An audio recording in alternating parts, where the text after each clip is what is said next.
Please welcome Sodepur থেকে Vicky and Partha.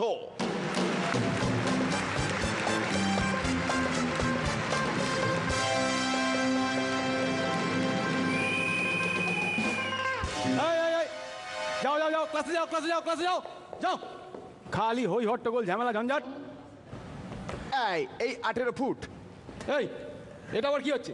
যেখানেই যাই সবাই বলে রাস্তা মাপো, তাই আগে থেকেই মাপছি। ওকে, যাও রাস্তা মাপো। মানে? আরে বাবা, তুমি কে, কোথা থেকে এলে? 10 বছর আগে আপনার স্কুলের ছাত্র ছিলাম, চিনতে পারছেন? না। 2001-এর ব্যাচে আপনার ধুতিতে বোম ফাটিয়েছিলাম। আমি সেই গোপাল রুদ্র। গোপাল রুদ্র মানে ছোট করে হলো গরু। ও, তার মানে আপনার হেডমাস্টার মানে কি হে মা? হেডমাস্টার মানে হেমা, এরপরে বলবে ভূগোল শিক্ষক মানে ভুসি, হিস্ট্রি শিক্ষক মানে এই। তা কি চাও তুমি? সার্টিফিকেট? ও দিয়ে কি আইপিএল এ চান্স পাবো? মানেটা খুব পরিষ্কার। 10 বছর ধরে আপনার স্কুলে যে টাকা পয়সা খরচ করেছি তা সব আমার ফেরত চাই। একটা অদ্ভুত প্রস্তাব নিয়ে তুমি আমার সঙ্গে ইয়ার্কি করতে এসেছো? কিসের ইয়ার্কি মশাই? আপনারা আমাকে যে শিক্ষা দিয়েছেন তার জন্য একটা চাকরি পাই না, যাও বা পাই ধরে রাখতে পারি না। তোমার কথার মাথা মুন্ডু আমি কিচ্ছু বুঝতে পারছি না। না বোঝার কি আছে? মাল নিয়েছেন অথচ মাল কিছুই দেননি, তাই আমার সব টাকা ফেরত চাই। আর যদি না দেন তাহলে শিক্ষা দপ্তরে আপনার নামে নালিশ করব, তখন কিন্তু কেলেঙ্কারি হয়ে যাবে বলে দিলাম। এইভাবে তো আমি তোমাকে পয়সা ফেরত দিতে পারি না বাবা। পারবেন না? তাহলে কাজ করুন, আমার একটা পরীক্ষা নিয়ে নিন, তাহলে দেখবেন আমার অযোগ্যতা কেমন প্রমাণ হয়ে যাচ্ছে। পরীক্ষা?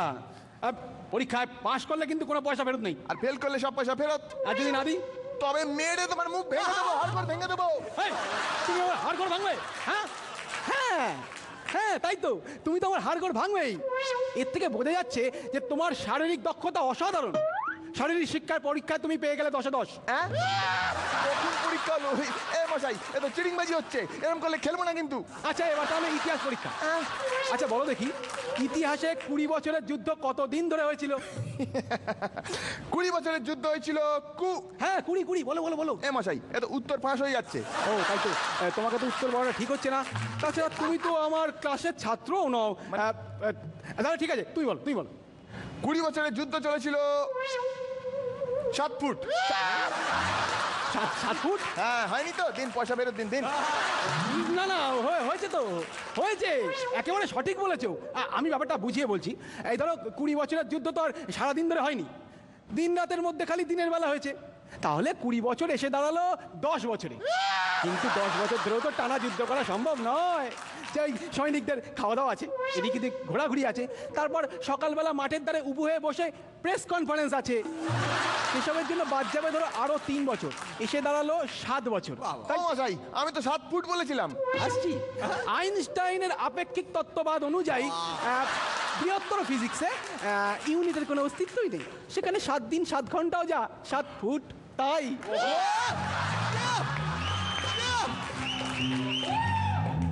একেবারে সঠিক উত্তর। এই অ্যান্সারটা ঠিক হলো। হ্যাঁ ঠিক হলো। পাশাপাশি এটাও জানা গেল যে ইতিহাসের পাশে তুমি ফিজিক্সেও কতখানি দক্ষ। অর্থাৎ ফিজিক্স এবং ইতিহাস দুটোতেই পেয়ে গেলে 10-এ 10। বাহ বাহ বাহ বাহ বাহ। এমা, এই তো 1 বলে 2 উইকেট চলে গেল। তবে রে মেরে তোমার। এই দাঁড়াও দাঁড়াও, এই শারীরিক শিক্ষা পরীক্ষা কত পেয়েছিলেন? 10-এ 10। ওটা 20 হয়ে গেল। কখন ফিজিক্স পরীক্ষা হলো কিছু বুঝতেই পারলাম না। আচ্ছা, এবার তাহলে 2 আর 2 4 মানে অঙ্ক পরীক্ষা। আচ্ছা ধরো, আমি তোমাকে না 2টো প্রশ্ন করব, একটা সহজ একটা কঠিন। প্রথমে সহজ প্রশ্ন। আচ্ছা বলো দেখি, রামের একটা পোষা গরু আছে, তার বয়স হলো 13 বছর। আর যদুর একটা পোষা হনুমান আছে, তার বয়স হলো 14 বছর। তাহলে আমার বয়স কত? আপনার 8 বছর। হয়নি তো? দিন পয়সা ফেরত দিন। না, উত্তরটা হলো না। ওটা হবে 8 বছর 3 মাস। তুমি ফেল করে গেছো। আমি ফেল করেছি। আমি ফেল করেছি।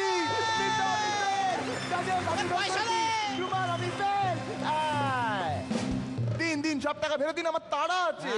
হ্যাঁ সেটাই উচিত হবে, কিন্তু কত টাকা তুমি পাও বাবা? 1 মিনিট, আমি সব হিসেব করে এনেছি। এই দেখুন, এই ডেভেলপমেন্ট ফি, এই বিল্ডিং ফি, এই এক্সাম ফি, নিন।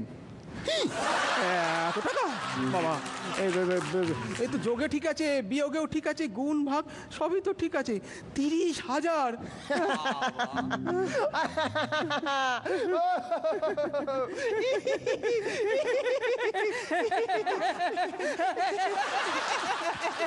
কি হলো? এটাই ছিল আমার কঠিন প্রশ্ন। হ্যাঁ, তুমি পাশ করে গেছো। আরে বাবা, টাকা পয়সা গুনতে শিখে গেছে, এদিক ওদিক থেকে কমিশন খেতে শিখে গেছে, আর এদিক ওদিক কত রকম ইংরেজি বলতে শিখে গেছে। তার আর নতুন করে শিক্ষার কি প্রয়োজন? তুমি পাশ করে গেছো, তাই কোনো পয়সা ফেরত নাই। নাই ফেরত, নাই ফেরত, নাই ফেরত, নাই ফেরত, নাই ফেরত, নাই ফেরত, নাই ফেরত, নাই। হে, যা দিয়েছি ফেরত নাই, যা দিয়েছি ফেরত নাই। বাংলা স্যারের কোচিং ক্লাসে যা দিয়েছি ফেরত নাই। অঙ্ক স্যারের কোচিং ক্লাসে যা দিয়েছি ফেরত নাই। ভূগোল স্যারের কোচিং ক্লাসে যা দিয়েছি ফেরত নাই। ফিজিক্স স্যারের কোচিং ক্লাসে যা দিয়েছি ফেরত নাই।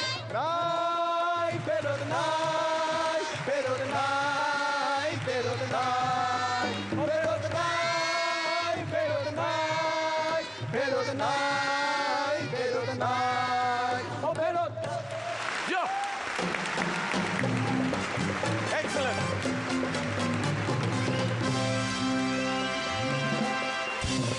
মাস্টার, হেভি জোর। ছাত্র, উফ, রাতকে করলো ভোর। দারুণ, এক্সেলেন্ট। রনিদা, দিঘিবার তো মুশকিলটা কি জানো তো, যদি খারাপ করো খুঁটিয়ে খুঁটিয়ে অনেক কিছু বলা যায়, ভালো হলে দুর্ধর্ষ ছাড়া বলার কিছু থাকে না। All the best. Aishima, Aishima, অসাধারণ একটা দারুণ প্যাকেজ দেখলাম, ব্রিলিয়েন্ট, এত ভাবনা, এত কিছু, এত ওয়েট, আমার দারুণ লেগেছে। One of your best performance. পরান্দা। দারুণ, জবাব নাই, অসাধারণ। আমাদের এই মুহূর্তে এই সেটে সব থেকে সিনিয়র মাস্টার মশাই যিনি, তিনি ওইখানে বসে। ব্রেক নেওয়ার আগে আমি চাইবো, অবশ্যই তোমরা স্মাইলি কালেক্ট করবে। বাচ্চাদের, রাদার এই বাচ্চাদের, আমরা তো সবাই বাচ্চা, আপনার সামনে তো বটেই। আমাদের কিছু দিন, আজকের দিনে কিছু শিক্ষা, মজার শিক্ষা। মজার শিক্ষা হয়, ঠিক আছে, স্মাইলি নিয়ে যা। যাও।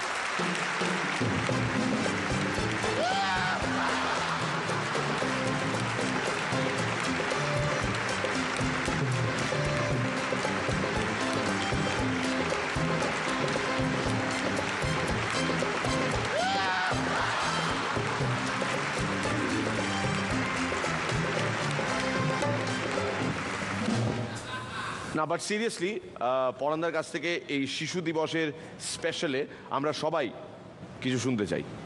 হারু, সে কম কথা বলে।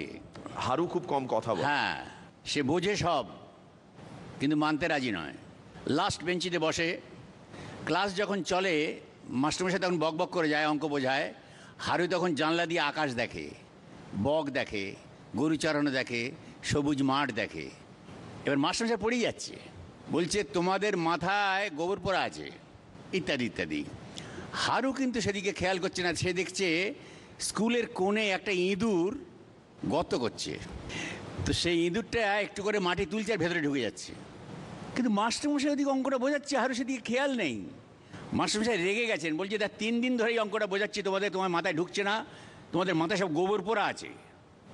কিন্তু আজকে লাস্ট, এরপর আমি অঙ্ক বোঝাবো না। হারু কিন্তু দেখছে ইঁদুরটা মাটি তুলছে আর ভেতরে ঢুকে যাচ্ছে। মাস্টারমশাই চেঁচিয়ে যাচ্ছেন, লাস্ট। মাস্টার অঙ্কটা করলেন, করে বললেন কি গোবর পোড়া মাথায় ঢুকেছে? হ্যাঁ স্যার, হ্যাঁ স্যার, হ্যাঁ স্যার। হঠাৎ হারুর দিকে নজর গেছে, হারু ঢুকেছে? বলে না স্যার, ন্যাসটা এখনো বেরিয়ে আছে। এই হারু একটু উঁচু ক্লাসে, মোরালের ক্লাসে, মাস্টারমশাই বলছেন দেখো, জীবনে হয়তো কখনো মিথ্যে কথা বলবে না। জানো তো সেই রাখাল গরু চড়াতে চড়াতে একবার বাঘ বাঘ বলে চিৎকার করে উঠেছিল, গ্রামের লোকজন সব দৌড়ে এসেছিল, দেখে রাখাল হাসছে। গ্রামের লোকে খুব রেগে গেল, তারা মিথ্যেবাদী বলে চলে গেল। দ্বিতীয় দিন রাখাল আবার বাঘ বাঘ বলে চিৎকার করে উঠলো, সব মানুষ দৌড়ে এলো, দেখে রাখাল হাসছে। গ্রামের মানুষ ভীষণ রেগে গেল, বলে মিথ্যেবাদী রাখাল। তৃতীয় দিন সত্যি সত্যি একটা বাঘ এলো। তখন রাখাল যখন বাঘ বাঘ বলে চিৎকার করছে, তখন আর কেউ এলো না। তখন বাঘ গরু ছাগল আহত করলো, রাখালকে আহত করলো। সুতরাং জীবনে কখনো অহেতুক মিথ্যে কথা বলো না। বুঝতে পেরেছো? বুঝতে পেরেছো? হ্যাঁ স্যার, হ্যাঁ স্যার, হ্যাঁ স্যার। আরও বুঝতে পেরেছো? বুঝেছি স্যার, কিন্তু মানতে রাজি নয়। সে কি কথা? জীবনে কখনো অহেতুক মিথ্যে কথা বলবেন, এটা মানতে রাজি নয়? না স্যার। কেন? স্যার আপনি তো রাখালের দিকটা দেখেছেন, বাঘের সাইডটা দেখেছেন? বাঘের সাইড মানে ধরুন কতগুলো বাঘ একদিন ঠিক করলো তারা গরু খাবে, তো একসঙ্গে অনেকগুলো বাঘ এক জায়গায় থাকলে গরু আসবে না। সেজন্য একটা বাঘ পাহারায় রইলো, বাকি বাঘগুলো লুকিয়ে রইলো। আর যে বাঘটা পাহারায় রইলো তার মাথায় হঠাৎ পোকা নড়ে উঠলো, সে গরু গরু বলে চিৎকার করে উঠলো। সব বাঘ দৌড়ে এলো, দেখে বাঘটা হাসছে। তখন বাঘগুলো ভিজে রেখে গেল, বলে মিথ্যেবাদী বাঘ। দ্বিতীয় দিন বাঘটা আবার এরকম গরু গরু বলে চিৎকার করে উঠলো, সব বাঘ দৌড়ে এলো, দেখে বাঘটা হাসছে। ভীষণ রেখে গেল বাঘগুলো, তাই মিথ্যেবাদী বাঘ। পরের দিন সত্যি সত্যি একটা গরু এলো, তখন বাঘটা গরু গরু বলে চিৎকার করে উঠলো, তখন কেউ এলো না। তখন একা র্যালিশ করে বাঘটা ওই একটা গরু খেলো। বলে অসম্ভব, এই স্কুলে আমি থাকতে পারবো না, এই স্কুলে হয় তুমি থাকো নয় আমি থাকি। হারুর তাতে কোনো তাপ উত্তাপ নেই। পরের দিন মোরালের ক্লাস, মাস্টারমশাই বললেন, দেখো half a loaf better than no bread. জীবনে যদি সবটা না পারো অন্তত অর্ধেকটা করো, বলে একটা মোরালের কথা বললেন, একটা গল্প বললেন। বুঝতে পেরেছো? হ্যাঁ স্যার, হ্যাঁ স্যার, হ্যাঁ স্যার। হারু বুঝতে পেরেছো? বুঝতে পেরেছি স্যার, কিন্তু মানতে রাজি নয়।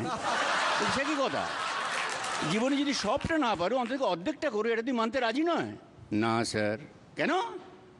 বলে ধরুন স্যার আমি রাস্তা দিয়ে যাচ্ছি, আমার সামনে একটা 16 ফুট খাল পড়লো, আমি 8 ফুট লাফাতে পারি, তাহলে আপনার কথা তো মাঝখানে গিয়ে পড়তে হবে, আমি পারবো না। বলে অসম্ভব।